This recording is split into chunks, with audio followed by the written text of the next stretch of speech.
And I'm sensing na meron talagang sumisira dun sa relationship nyo with the Seven of Swords energy, mga kapiksi.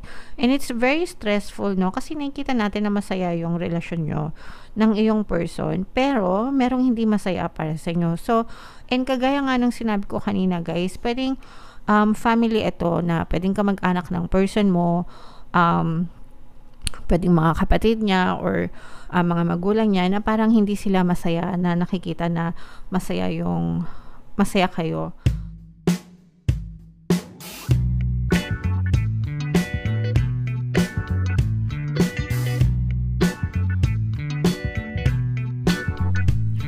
Hello guys, hello Libra, welcome back to Pinay Pixie Tarot. Ang pamagat ng episode natin for tonight is mid-month kapalaran, silip sa pag-ibig kapalaran para ngayong May para sa Libra, Sun, Moon, Rising, Sign, and Venus. General reading lang guys, pwede mag-resonate, pwedeng hindi, combination ng positive and negative energy mga kapiksi. Pwede ma-pick up yung energy nyo, pwede ma-pick up yung energy ng person nyo, roles can be reversed guys. If in case hindi kayo naka-resonate dito, try nyo panoorin yung video dun sa zodiac sign ng person nyo, baka nandun yung energy nyo mga kapiksi. So, unahin natin tong deck na to, tingnan natin yung mga nakaka-influence sa love life nyo. So, we have dating, we have courting man, we have control, meron din tayong family mga kapiksi, mature woman, at saka Ice Queen energy. For some of you guys, pwedeng single kayo na you're open to dating, may nanliligaw sa inyo mga kapiksi, pero pwede rin naman na in a relationship na kayo nitong person na to, pero you're always dating, palagi kayong lumalabas. Guys, pwedeng hihi, pwedeng shishi, pwedeng hishi yung relationship nyo. Mga kapiksi. So, with this courting man, pasensya na kayo tumatama yung yan. With this courting man energy and mature woman energy, mga kapiksi, no? Depende kung sino yung babae, kung sino yung lalaki sa inyo, guys. Pero I'm sensing na parang for some of you, pwedeng sinusuyo kayo ng person nyo. Pwedeng merong nagawang hindi maganda ito because of these control issues, mga kapiksi. Pwedeng your person is trying to control you or you are trying to control your person, mga kapiksi, or pwedeng merong isang sitwasyon na sinusubukan yung kontrolin or out of control, no? Parang merong out of control issue na napagdaanan or mapapagdaanan kayo ng iyong person, and yung person mo will try to court you. Ibig sabihin, susuyuin, guys, okay? Parang susuyuin kayo ng person mo para maayos or ma-fix nyo yung mga issues sa relationship nyo, mga kapiksi. Kasi for some of you, pwedeng nakaka-apekto sa family, or for some of you guys, pwedeng family mismo yung issue, yung nagko-control. Let's say, for example, in-laws mo, family ng person mo, kinokontrol siya. Syempre may mga ganyang klase ng relationship talaga, no? Kinokontrol yung person mo, lalo na kung let's say for example, breadwinner yung person mo or nagpo-provide pa siya dun sa family niya, pwedeng kinokontrol nila yung person mo para hindi magbigay sa'yo or para siraan ka or whatever, mga kapiksi. And pwedeng naging dahilan din yan ng panlalamig mo dun sa person mo. Pero yung person mo, or pwedeng siya din, no? Parang baka naniniwala din yung person mo.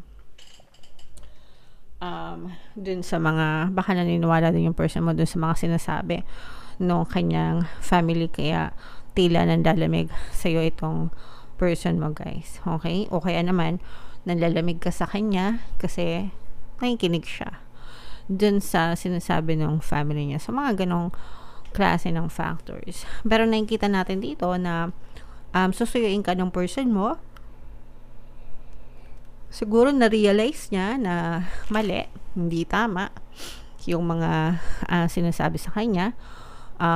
Kaya susuyuin ka nitong person mo para magkaayos kayo and kumbaga matuldukan yung mga hindi nyo pagkakaunawaan nitong person nyo. And alang-alang na rin sa family nyo kung say for example mag-asawa na talaga kayo and may mga anak kayo, kumbaga parang your person will still choose you and your family over their own family because you are their family as well. Okay? Alright. So, comment down below guys if feeling nyo nakaresonate kayo dyan. So, tingnan natin guys kung ano yung ganap sa love life nyo ngayong May, no? Shuffle natin to guys. Habang sinashuffle natin to, panoorin nyo muna yung video natin regarding sa ating paano mag-manifest ng abundance video course. Kapiksi, sawa ka na ba sa mga struggles at hirap sa buhay mo? Masipag ka ba at masikap sa buhay ngunit hindi ka pa rin umaasenso? Ilang beses ka na bang nag-attempt magnegosyo at mag-invest pero palagi ka pa rin nalulugi? Sa pagkakataon na ito ay maaaring may subconscious beliefs ka na nagiging balakid sa iyong pag-unlad at pagyaman. Introducing, paano mag-manifest ng abundance video course. Dito ay matututunan mong ma-overcome ang mga balakid mo para tuluyan ka ng umunlad, umasenso, sumagana, maging matagumpay, successful at maswerte sa iyong kabuhayan, pera, trabaho, negosyo, salapi at kaperahan ng bonggang-bongga. Dali, mag-send na ng email sa pinoypixietarot@gmail.com at simulan na ang iyong pagyaman ngayon. Alright. So, excuse me. Sumabit yung boses ko. Alright. So, sabay-sabay tayo guys, magpayaman, no? Ngayong 2024, mag-avail na kayo ng course. Sobrang ganda niyan. And ngayong May, guys, meron tayong, pwede kayo mamili ng promo. Pwede kayo mamili kung gusto niyo ng 1 free pampaswerte subliminal o kaya naman 200 pesos na discount. Para yan sa lahat na mag-avail ng course until April 30, guys. Kaya mag-avail na kayo. And meron din tayong email coaching, Manifest Your Desires Using the Law of Attraction. If meron kayo guys na specific na gusto nyong i-manifest, pwedeng love and relationship guys, pwedeng money or career, pwede kayo magpabook ng email coaching session with me. Mag-send lang kayo guys ng email sa pinoypixietarot@gmail.com. So, Libra guys, kayo ay represent ng Queen of Swords sa ating spread. Meron din presence dito ng Earth signs, Capricorn, Taurus, Virgo, fire signs, Aries, Leo, Sagittarius. For some of you, maaaring may fire element kayo sa inyong natal chart. For some of you, you may be dealing with a fire sign. Eto guys, nakikita natin na marami kayong parang yung pagiging mature nyo, guys, itong mature woman na energy, lumabas ito. And I'm sensing na meron talagang sumisira dun sa relationship nyo with the 7 of Swords energy, mga kapiksi. And it's very stressful, no? Kasi nakikita natin na masaya yung relasyon nyo ng iyong person, pero merong hindi masaya para sa inyo. So, and kagaya nga ng sinabi ko kanina, guys, pwedeng family ito na pwedeng ka mag-anak ng person mo, pwedeng mga kapatid niya or mga magulang niya na parang hindi sila masaya, na nakikita na masaya kayo. Lalo na kung, sabi ko nga guys, kung provider, kasi yung iba sa kanila, sa inyo guys, parang breadwinner yung mga person nyo. Ibig sabihin, kahit pamilya na nila kayo, parang nagpo-provide pa rin sila ng tulong dun sa mga magulang nila and kapatid nila. And yun yung reason kung bakit parang galit na galit sa inyo yung partidos nila, kasi parang feeling nila may kahati, feeling nila naagawan sila. Okay?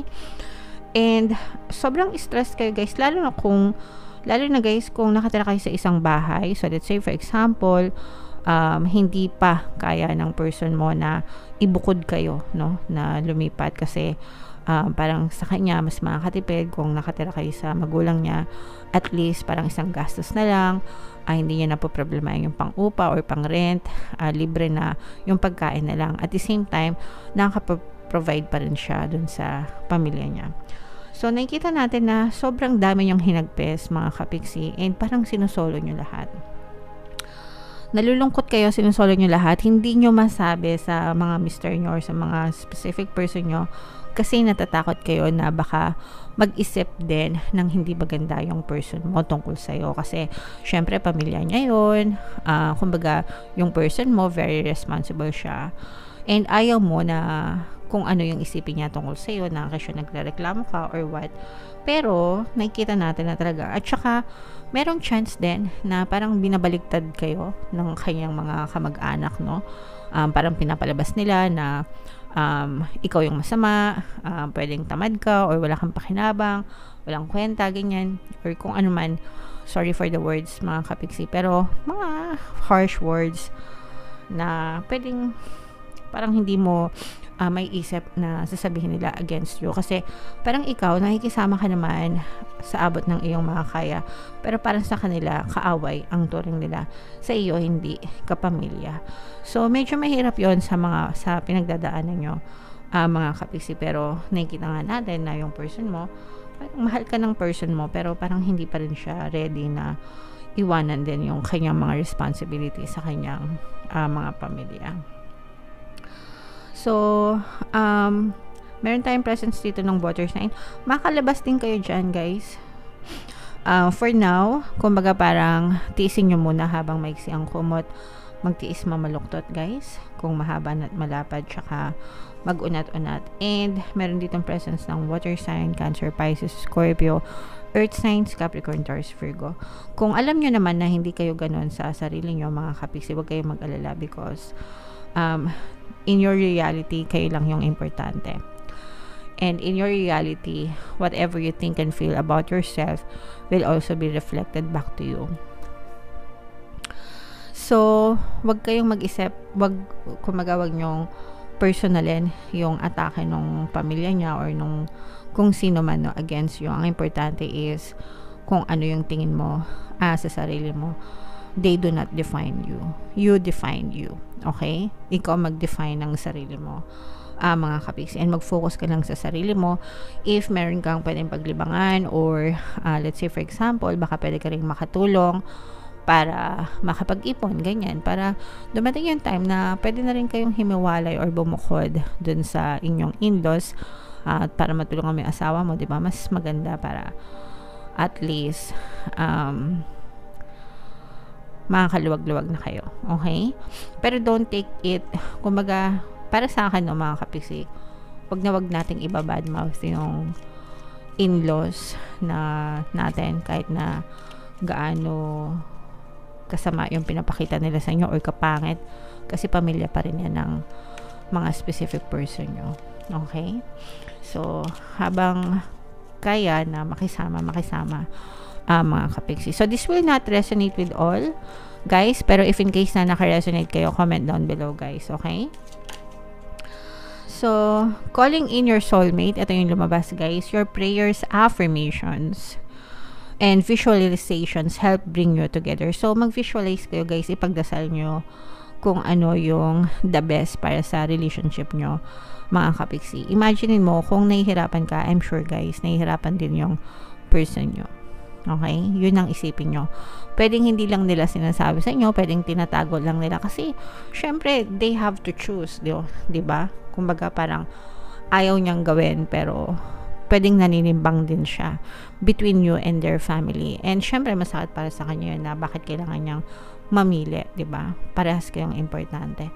So kung masakit, nasasaktan kayo, nahihirapan kayo, for sure nahihirapan din yung mga person nyo if in case naka-resonate kayo sa ganitong sitwasyon. So magtulungan na lang kayo and magdasal kayo, guys, para maging ma-okay ang lahat sa relationship. Okay? Alright. So comment down below, Libra, if feeling nyo naka-resonate kayo dyan. Ito yung ating mga relationship subliminals, guys. Pwede nyo pakinggan para makatulong sa inyo. And ito naman yung ating success stories ng paano mag-manifest ng abundance video course. Click here to subscribe, guys, and click here to join our membership program. Thank you for liking, sharing, and subscribing, and see you again next time. I love you all, guys. Have a nice day. Bye-bye.